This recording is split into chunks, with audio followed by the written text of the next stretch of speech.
Bonjour à tous, je voudrais partager avec vous ce passage dans Philippiens chapitre 2. Philippiens chapitre 2.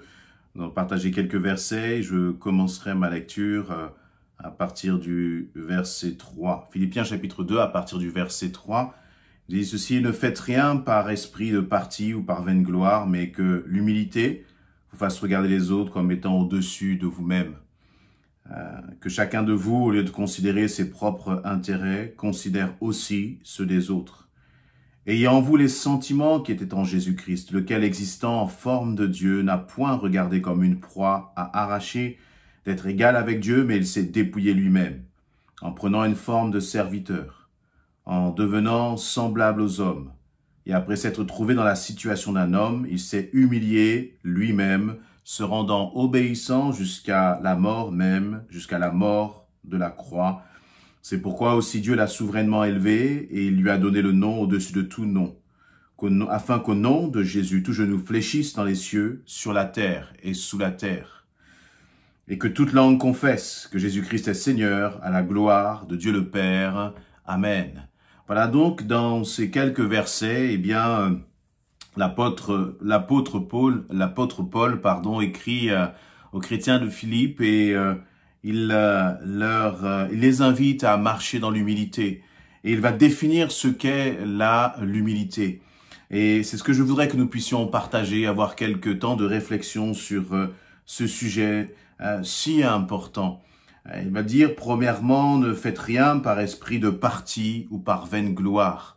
Et Paul parle encore une fois à des chrétiens. Il ne parle pas des gens du dehors, il ne parle pas à des personnes qui ne connaissent pas Christ, mais il est en train de mettre en garde l'église de Philippe, et je crois qu'il nous met en garde aussi chacun, que le Seigneur nous met en garde chacun, et nous demande de, quel que soit ce que nous fassions, quel que soit le service ou l'appel que le Seigneur a mis sur ta vie, sur ma vie, que nous puissions toujours considérer et regarder tout cela avec humilité.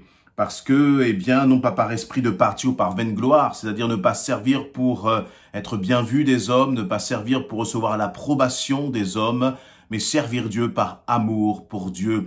Et ça doit être toujours et rester toujours notre motivation. Ça doit toujours être la raison pour laquelle nous nous engageons dans le royaume de Dieu. Ça doit toujours être la raison pour laquelle, tu vas servir dans ton église, tu vas t'engager auprès des membres de ton église. La raison doit toujours être celle-ci, pour que Dieu soit glorifié et que jamais nous ne puissions tirer quoi que ce soit de ce que justement le Seigneur nous a permis de faire. À chaque fois que Dieu nous permet, à chaque fois que Dieu nous appelle à le servir, c'est une grâce, c'est un privilège qu'il nous donne et nous n'avons aucun mérite à cela. Mais très rapidement, nous pouvons, si nous ne faisons pas attention, voir nos cœurs être enflés d'orgueil.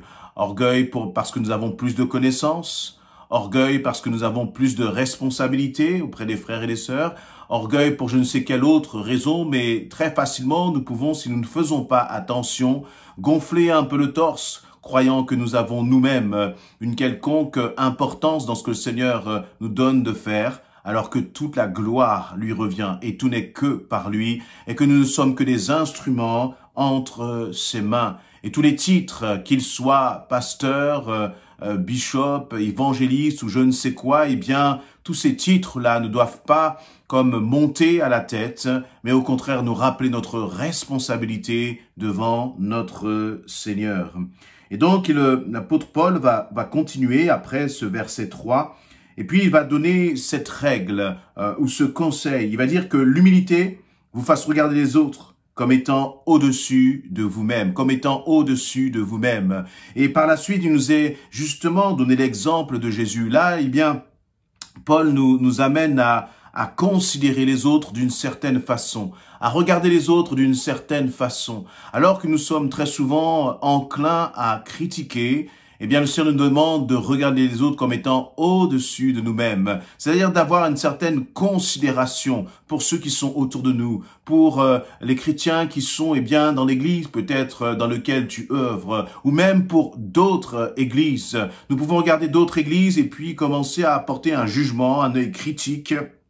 Mais la parole nous dit, qui es-tu pour juger le serviteur d'autrui? Et donc, vraiment que nous puissions, plutôt que d'avoir toujours cet œil très souvent et facilement critique, que nous puissions regarder et considérer les autres comme étant au-dessus de nous-mêmes, comme étant au-dessus de nous-mêmes. Et c'est une bonne façon justement de se garder, de se protéger de l'orgueil.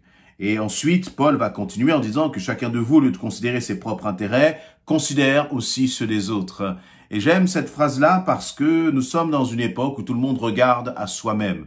Tout le monde regarde à son propre intérêt. Et dans ce monde, c'est une réalité qui est forte. Chacun fait en fonction de ce qui l'arrange lui, sans considérer que, par exemple, dans une société, il a des devoirs, sans considérer que, eh bien, nous avons des comptes à nous rendre les uns aux autres, mais il va tout simplement regarder à lui-même, et peu importe les autres. Mais le Seigneur nous demande là de regarder, de considérer les intérêts des autres, plutôt au lieu de considérer ses propres intérêts. Et c'est là une formidable marque d'amour. Comment réagissons-nous? Comment prenons-nous nos décisions? Comment nous engageons-nous justement, par exemple, dans le royaume de Dieu? Comment est-ce que tu t'engages pour servir ton Dieu? Est-ce que tu regardes à ce qui te ferait plaisir à toi, ou au contraire, tu regardes les intérêts du royaume de Dieu, tu regardes l'intérêt de l'Église et tu te dis, eh bien, Seigneur, je veux servir là où toi, tu as besoin de moi dans cette Église, et je ne veux pas chercher mon propre intérêt. Je ne veux pas seulement venir pour uniquement recevoir ce qui va me faire du bien, mais je veux comme retirer le moi et commencer à me centrer, commencer à regarder aux autres pour être une bénédiction pour les autres. Parce que je crois que lorsque nous regardons à Jésus-Christ, nous voyons les autres. Lorsque nous regardons à Jésus-Christ, il nous renvoie cette parole d'aimer justement son prochain et donc de servir son prochain, d'avoir de la considération pour son prochain. Et ensuite, il nous est parlé là justement de l'exemple que notre Seigneur Jésus-Christ nous a donné lui-même.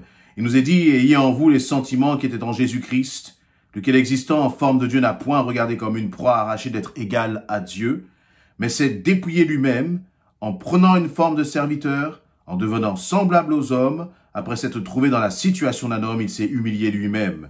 Regardons ces quelques étapes justement de la démarche que Jésus a effectuée lorsqu'il est venu sur terre.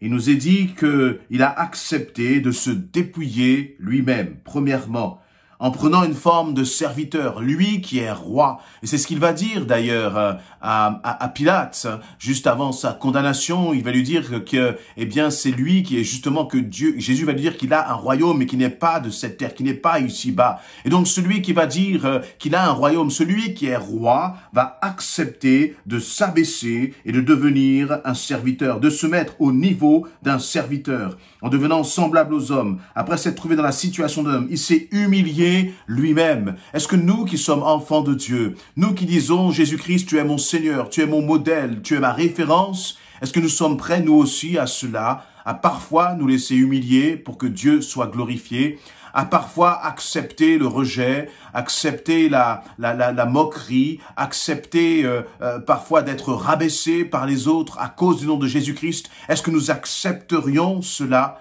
Je crois qu'il est important de considérer dans ces temps de la fin que l'enfant de Dieu, celui qui est enfant de Dieu, doit faire preuve de cette modestie, doit faire preuve de cette humilité.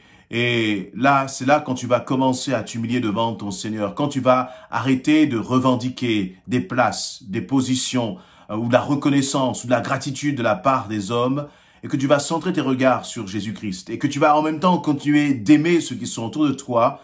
Mais je crois que c'est dans cet abaissement, dans ce renoncement de toi-même que le Seigneur va te relever, que le Seigneur va, eh bien, te fortifier et t'encourager, et que tu vas sentir que, à travers ta position, à travers ta décision, de vraiment laisser Christ prendre soin de la situation, même quand tu es en colère, même quand les choses ne te satisfont pas, même lorsque tu cries à l'injustice de ce que tu as peut-être subi, ou peut-être de justement l'indifférence dont tu as fait l'objet. Mais si tu laisses Dieu agir, et tu te dis, eh bien, Seigneur, ce n'est pas à moi de régler cette situation, mais je te laisse le faire, eh bien, tu verras combien à travers, justement, ton attitude d'humilité, le Seigneur va te relever, il va te fortifier, et je crois qu'il va te donner encore bien plus que ce que tu avais auparavant. Soyons des hommes et des femmes qui soyons humbles de cœur, ne nous emballons pas, entre guillemets, lorsque Dieu nous confie des tâches, et que nous voyons de la réussite dans ce que le Seigneur nous confie, mais au contraire, protégeons nos cœurs, gardons nos cœurs et continuons de marcher dans l'humilité. Parce que la réalité, c'est que la gloire revient à un seul, et c'est Jésus-Christ.